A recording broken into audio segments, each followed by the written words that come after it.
Welcome to Our Stressless Home, a podcast about creating space to breathe, learn, and live with intention. I'm Markell, professional organizer, recovering perfectionist, and receiver of God's grace. Here, we talk about simple rhythms, decluttering, and home systems alongside faith, self-worth, and healing. I'll share personal experiences, insights from books I'm reading, and the scriptures I'm studying to help you design a calmer home and a more present life. Today's episode was kind of a hard one for me to write and to record, trying to think about why some of these things have been more difficult for me, certain principles of the gospel that have been difficult.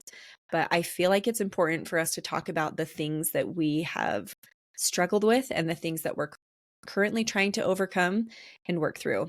And this is one that has been really important for me the last few months. Prayer has always been a difficult subject for me. I had a friend recently tell me about some trials she was passing through and that she was expressing a lot of anger with God in her prayers. I was a bit taken aback by her, mostly because I had never been able to be that honest with God in my sporadic, a few times a year prayers, where oftentimes I was just asking for something that I need, or things had gotten so bad in my life that I finally was asking for help. Prayer for me for the longest time has been performative. I pondered back to the moment I realized I started growing resistant to prayer and truly didn't want to pray. I didn't want to bare my heart in private, and I definitely didn't want to perform out loud in front of others. I served my mission in Cape Verde, a small group of islands off the western coast of Africa. I absolutely loved my mission, and it was one of the best decisions that I have ever made. The official language there was Portuguese, but there are different dialects of Creole.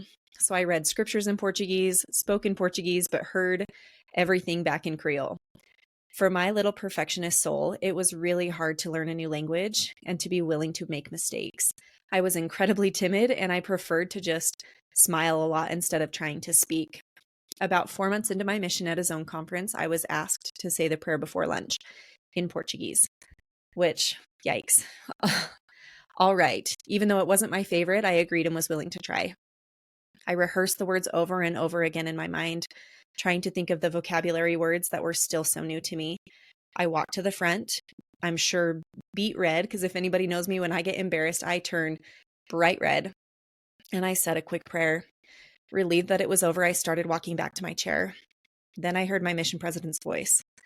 Sister Serdar, that was the most insincere prayer I have ever heard.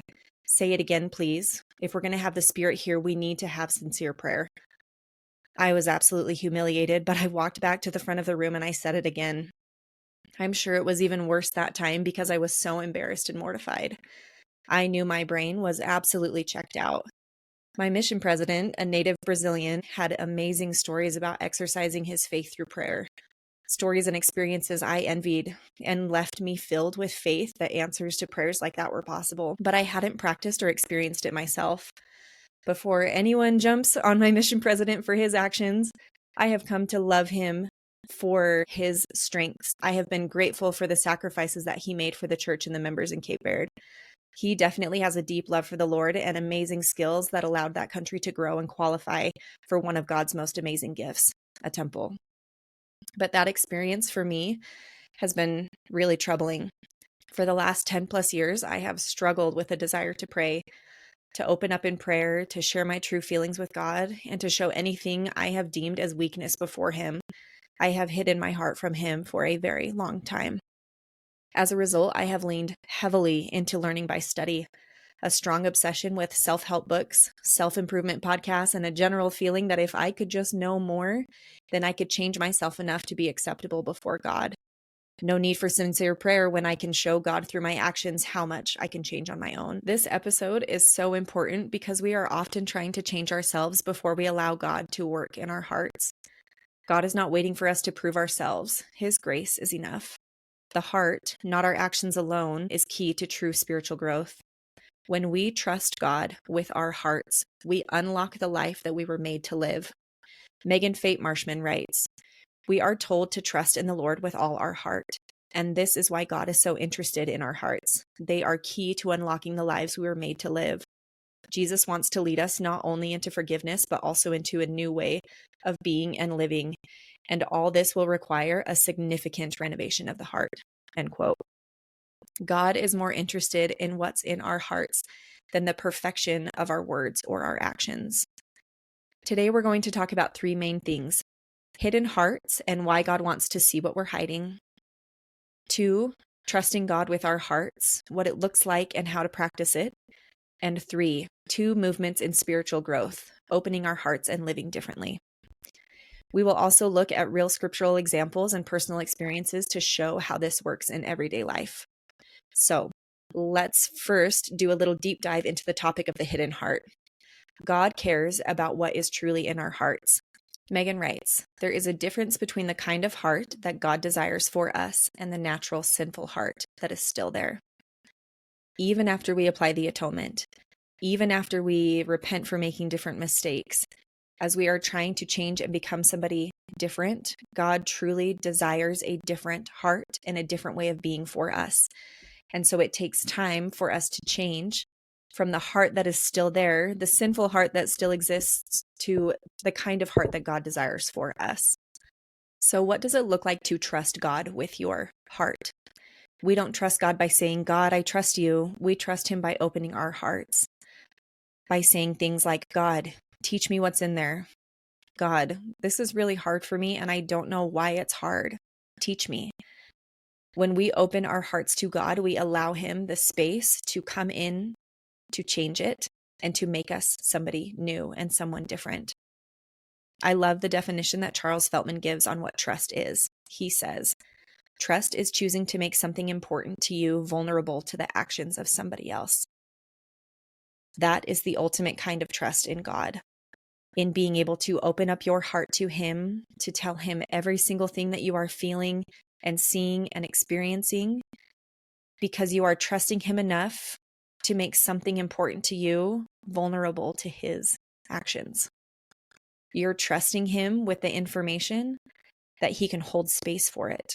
I love the example of this concept in D&C 121, where Joseph Smith asks, God, where art thou? And where is the pavilion that covereth thy hiding place? Even though the saints were passing through some of the hardest moments, Joseph Smith is still in constant communication with God, praying for their safety, praying for help, and praying for his hand to be revealed. I love the answer that comes for Joseph Smith in verse 7 that says, my son, peace be unto thy soul. Thine adversity and thine affliction shall be but a small moment. And if thou endure it well, God shall exalt thee on high. Thou shalt triumph over all of thy foes. I love the reassurance that comes to Joseph Smith that yes, this moment is hard, but let your soul feel peace. I think that we can learn from these scriptures that we can trust that he isn't afraid of our anger, our hurt, our sadness, our despair, our heartbreak, our frustration, our fear, or our messiness. He welcomes it and he speaks peace to our worried hearts. He can hold space for any emotion that you are feeling. I also love the biblical example of this concept that we find in John 11. Both Mary and Martha are heartbroken at Lazarus's death. Mary and Martha react very differently, and Jesus holds space for each and comforts them differently. The verses about Martha, verses 20 through 27, say, Then Martha, as soon as she heard that Jesus was coming, went and met him, but Mary sat still in the house. Then said Martha unto Jesus, Lord, if thou hadst been here, my brother had not died. But I know that even now, whatsoever thou wilt ask of God, God will give it thee. Jesus answered unto her, Thy brother shall rise again. Martha saith unto him, I know that he will rise again in the resurrection at the last day. Jesus said unto her, I am the resurrection and the life, and whosoever liveth and believeth in me shall never die. Believest thou this? She saith unto him, Yea, Lord, I believe that thou art the Christ, the Son of God, which should come into the world. I love these examples because you know that Martha is heartbroken, and when she hears that Christ is near, she immediately runs to him and falls at his feet. And I love that his reaction to her is to speak words of comfort to her, to let her know that her brother will rise again. Even though Martha doesn't quite understand how quickly that's going to happen in the miracle that Jesus is going to perform, I love that he's willing to give her those words of affirmation to comfort her soul. Let's see in comparison what he does with Mary. This is in verses 32 through 35. Then when Mary was come where Jesus was, and saw him, she fell down at his feet, saying unto him, Lord, if thou hadst been here, my brother had not died. When Jesus therefore saw her weeping, and the Jews also weeping which came with her, he groaned in the spirit and was troubled, and said, Where have you laid him? They said unto him, Lord, come and see. And Jesus wept. I love the comparison, or maybe even the different reaction that Jesus has at this moment with Mary, where at this moment, Mary doesn't need words of comfort. She doesn't need to be told that her brother will rise again. She doesn't need to bear witness and to have Jesus bear witness to her. But what she does need is somebody to be sad with her, for somebody to sit with her and to cry with her and to mourn with her. I love that it even says that he groaned in the spirit and he was troubled. He also easily could have told both Martha and Mary, ladies, I'm going to fix this all and you're going to be just fine. Like, everybody calm down. But he's willing to sit in whatever emotion they're feeling, and he's willing to comfort them in the way that they need comfort. So with this story, I hope that you can see that truly Jesus is not afraid of whatever emotions you are feeling. He is not afraid to comfort you in the way that you need comfort. And he knows better than anybody how to do that for you. So let's go into the 2 movements in spiritual growth. This is a concept that I also pulled from Megan's book called Relaxed, Walking with the One Who is Not Worried About a Thing. There are the 2 different movements in spiritual growth. The first one is to open your heart to God. This means taking your desires, your struggles, and emotions to him, being honest, even with anger, fear, or frustration, to sit with him and to let him teach you what is in your heart. The second movement is to live differently. This movement comes naturally after your heart is open. This movement is when you learn about something new, decide there's something that you want to change, and then you live a life that is different than the life that you lived before. But here's the catch. When we try to skip straight to changing our behaviors, to living differently, maybe that's reading more, praying more, eating better, or just being better at something that we want to get better at, without letting God work on our hearts first, the change is often temporary. We don't have time to truly change our hearts because we have not opened our hearts to change. Megan explains, often our lives change for a moment, but our hearts, the source of our actions, don't change. New habits of the heart form slowly, often much more slowly than we want. But a crash course in trying to change everything we are and everything we do isn't going to work. Instead, we need to dwell in the first movement. Recognize that the one who is going to work the hardest to change your heart isn't you. I love her explanation of this, and it's something that I've experienced. I truly have tried to white knuckle change. I've read more and read more and read more and tried to set up all of the systems to make myself change. I have found in the last year, as I have spent more time in the temple, as I have come to learn more about the true nature of God and his love for me, my desire to pray to him, to commune with him, to have conversations with him, and to co-create a life with him has changed. My prayers have become more sincere, and I have been able to open up about all of the hurt or the heartache that I'm feeling, instead of thinking, I will figure out how to change this and make it different. There truly is a movement where we need to allow our hearts to be opened, where we need to see weakness and expose our weakness and ask God to help us to change that and to change us into something different. So here are the key points and actionable steps for you. I know it's always easier, and it's great to have an actionable step if you're ready to take it. And if you're not, that's okay too. Hopefully just listening and digesting information has been helpful. The first thing is that he isn't afraid of what you feel. God welcomes all emotions, anger, sadness, despair, frustration, and fear. Lay it all out to him in prayer. I promise you that he is not afraid, and it's not like he doesn't already know. The next thing is to sit in movement 1 before you start trying to change your behavior. Open your heart and listen. Maybe it's about asking God why a certain principle or topic is hard for you. Allow him to teach you what's going on inside of you before you try to fix everything yourself. This episode has been a mixture of my own experiences and wisdom from Megan Fate Marshman, a pastor at Willow Creek Community Church and Arbor Road Church.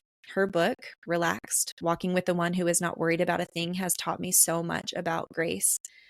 Even with a strong testimony of the cleansing power of the atonement, I struggled to feel loved right where I am and exactly where I am. Healing and wholeness come through Christ's enabling power, not just by trying harder. I have found that as I have increased my own personal study and desire to be close to Him, that He has changed me. But He had to change my heart first. I couldn't just white knuckle change all of my actions. So here's your challenge for this week. Take one step to open your heart to God. Bring one struggle, frustration, or desire to Him in prayer. Listen without trying to immediately fix it. Notice how your heart responds and how God meets you there. Thank you so much for joining me today. I hope that this was helpful, and I hope that you know how deeply and profoundly God loves you and sees you and wants to be next to you and walk with you through this life. I hope you can also remember that a stressless home isn't perfect. It doesn't mean that your life is perfect, your home is perfect, and that you have it all together. But it's about creating a space where you can breathe, be present, and enjoy your life. I can't wait to connect with you in the next episode.